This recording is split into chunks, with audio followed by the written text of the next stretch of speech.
Welcome back to channel bola kesayanganmu guys. Mau tahu berita bola hari ini dan analisa beritanya? Semuanya hanya di Rosa Bola. Akhirnya tibalah Rosa Bola membahas partai yang paling ditunggu-tunggu di setiap musim Serie A. Memang sih aku selalu menantikan partai AC Milan melawan Inter Milan ini, dan juga Juventus tentunya. Tetapi yang membuat partai melawan Inter Milan ini semakin menarik adalah sejarah rivalitas yang penuh dengan drama-drama menguras energi dan emosi. Video ini akan memberikan prediksi derby della Madonnina terbaru minggu ini. Lalu bagaimana prediksinya? Ini dia, prediksi ala Rosa Bola.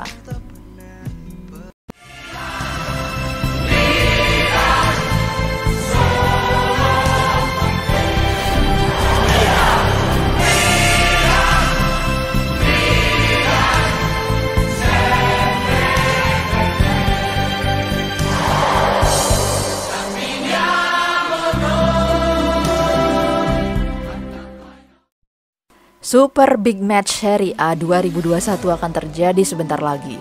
Duel sengit AC Milan versus Inter Milan akan tersaji di pekan ke-12 pada Senin dini hari jam 2.45 waktu Indonesia Barat. Kali ini sang kakak AC Milan akan bertindak sebagai tuan rumah, walau sebenarnya ya stadionnya sih sama aja. Tetapi yang membedakan adalah akan lebih banyak Milanisti yang akan hadir di San Siro karena status tuan rumah ini. Semoga ya teriakan dan hiruk pikuk Milanisti bisa menjadi pemain ke-12 nanti. Amin amin amin.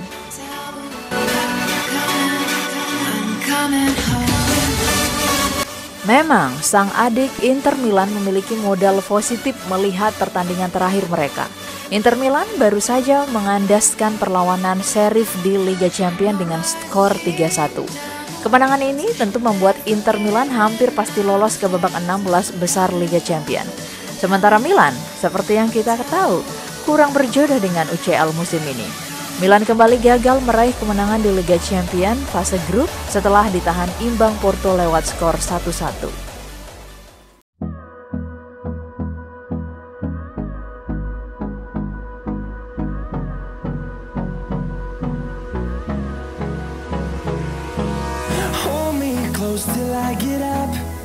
Walau kurang berjodoh di UCL, Milan justru sedang dikjaya di Serie A. Rossoneri tampil impresif di paruh pertama musim ini, dengan tim mencatat 10 kemenangan dan 1 hasil imbang dalam prosesnya. Bahkan dibandingkan Inter, jarak antara kedua tim terpaut 7 poin. Jika saja Milan bisa menang, maka jarak antar keduanya mencapai 10 poin. Dari komposisi pemain, memang Milan masih menghadapi banyaknya pemain yang mengalami cedera. Maignan, Pelissari, dan Junior Mesias masih dipastikan absen. Sementara Theo Hernandez harus menjalani hukuman 1 pertandingan akibat kartu merah yang diterimanya. Ante Rebic, ya kondisinya juga masih 50-50 walau Doi sudah mulai berlatih secara individu. Duh, semoga ya si Rebic ini bisa main karena Doi ini akan sangat berguna untuk membackup posisi Rafael Leao. Terdapat pula berita baik ketika Alessandro Florenzi dan Pietro Pellegrini diprediksi bisa tampil memperkuat Milan di derby terpanas sejagat ini.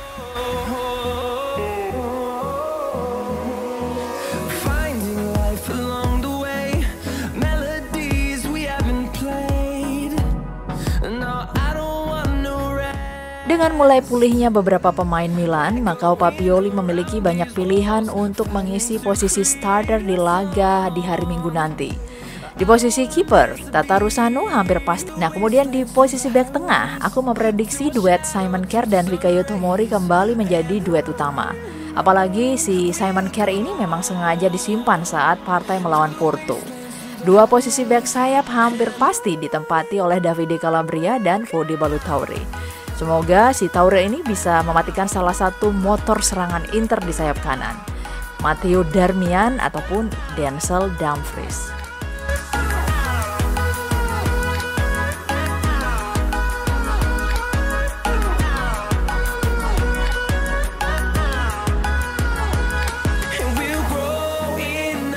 Sementara di posisi double pivot, aku memprediksi duet Frank Kessie dan Sandro Tonali akan diturunkan.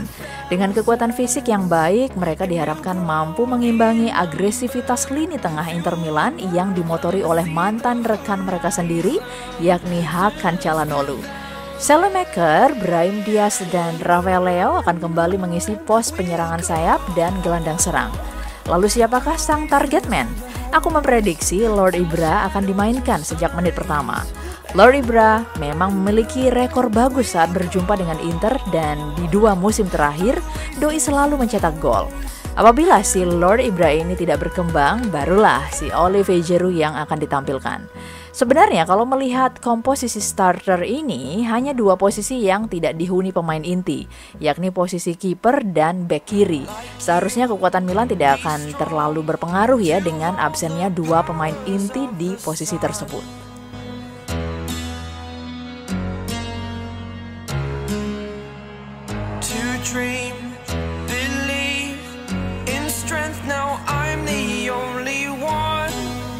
Lalu, bagaimana dengan Inter Milan sendiri? Adakah kelemahan-kelemahan tertentu yang bisa dimanfaatkan Milan? Dari sisi strategi permainan, Inter memang memiliki pelatih baru yang bernama Simone Inzaghi. Walau terkenal sebagai pelatih dengan gaji standar BPJS, doi relatif sukses menangani Lazio dari tahun 2010 sampai 2021. Doi tercatat berhasil mempersembahkan gelar Coppa Italia 2018-2019 dan Super Coppa Italia pada tahun 2017 dan 2019. Uniknya, nama pelatih ini mulai dikenal di ajang Serie A setelah menggantikan pelatih Lazio sebelumnya. Siapakah dia? Tiada lain ya si Opa Pioli ini. Can I be your superhero?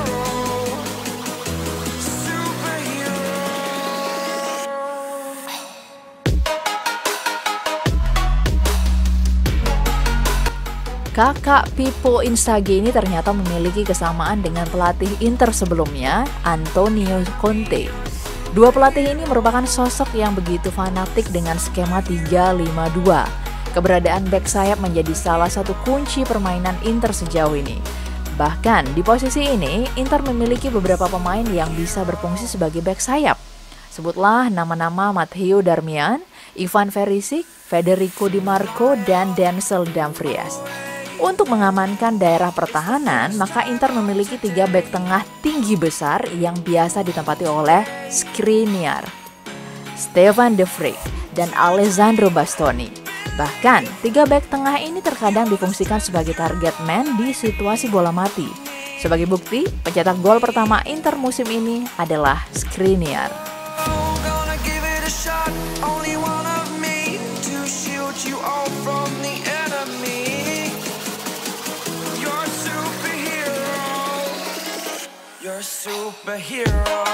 Serupa dengan Milan, Inter juga mengandalkan komposisi double pivot dan 1 playmaker. 3 posisi ini tadinya bisa ditempati oleh Barella, Brozovic, dan Hakan Çalhanoğlu. Namun belakangan aku melihat posisi Hakan sudah bisa digantikan oleh Korea ataupun Ivan Perisic. Jadi memang si Hakan ini hebatnya di awal-awal aja ya, setelah itu ya kembali ke setelan pabrik. Angin-anginan.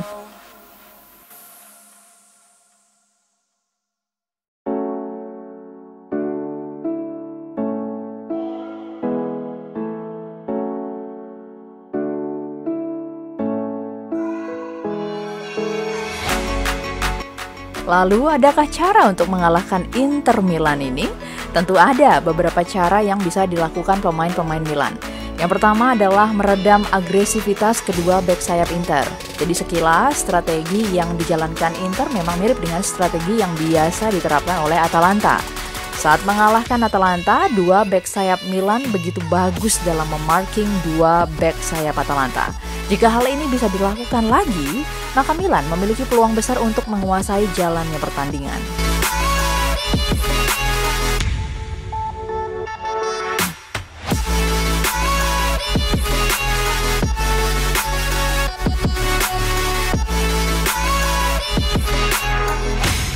Cara kedua adalah sering memberikan pressing kepada kiper Handanovic. Loh, kok kiper yang di pressing?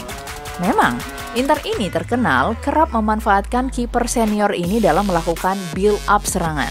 Apabila strategi high pressing konsisten dilakukan, terbuka kemungkinan si kiper ini melakukan umpan yang tak akurat atau bahkan berbuah blunder. Nah, kiper ini sudah pernah melakukan blunder saat pertandingan melawan Verona. So, Rafael Leao, Brahim Diaz, hingga Lori Bra harus sering-sering melakukan pressing kepada si Handanovic ini.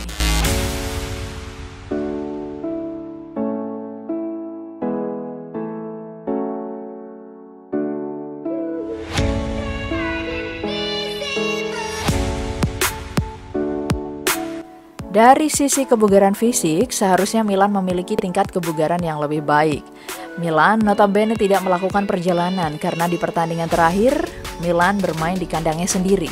Sementara Inter Milan harus melakukan perjalanan ke Moldova di pertandingan terakhirnya. Semoga faktor ini juga memberikan keuntungan buat Milan ya guys. Lalu, apakah yang harus diwaspadai Milan? Tentu, yang pertama adalah kesigapan lini pertahanan. Memang sudah jarang terjadi belakangan ini AC Milan mencatatkan clean sheet. Selain itu, di partai melawan Porto, pemain-pemain belakang Milan kerap kalah dalam duel-duel bola atas. Menghadapi Inter, hal ini tidak boleh terjadi lagi. Inter memiliki Edin Dzeko yang bertubuh sangat tinggi. Selain itu, 3 bek tengah mereka posturnya lebih tinggi dari Simon Kjaer dan Fikayo Tomori. Hal inilah yang patut diwaspadai Milan di situasi bola mati.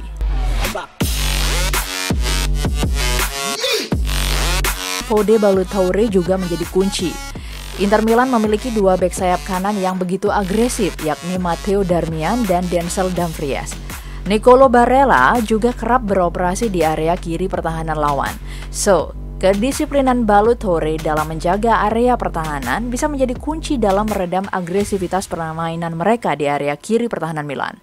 Semoga Sandro Tonali dan Rafael Leao rajin ya membackup Ballo-Touré dalam situasi bertahan.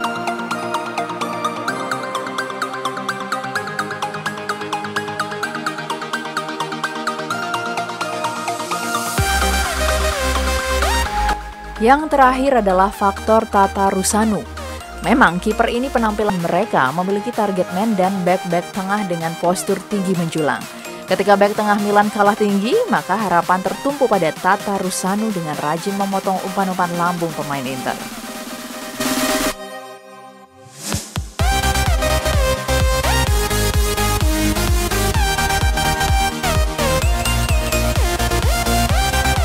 Apabila faktor-faktor tersebut dapat dimaksimalkan, tentu peluang Milan memenangkan pertandingan akan semakin besar. Skor 3-2 nampaknya cukuplah menunjukkan dominasi sang kakak terhadap sang adik. Apalagi rekor kandang Milan di musim ini juga sangat baik ya, dengan selalu menang. Hal lainnya, apabila Milan mengalami kekalahan di UCL, maka di pertandingan Serie A berikutnya, Milan akan langsung melakukan comeback to winning ways. Semoga tren ini juga berlanjut di minggu malam nanti guys.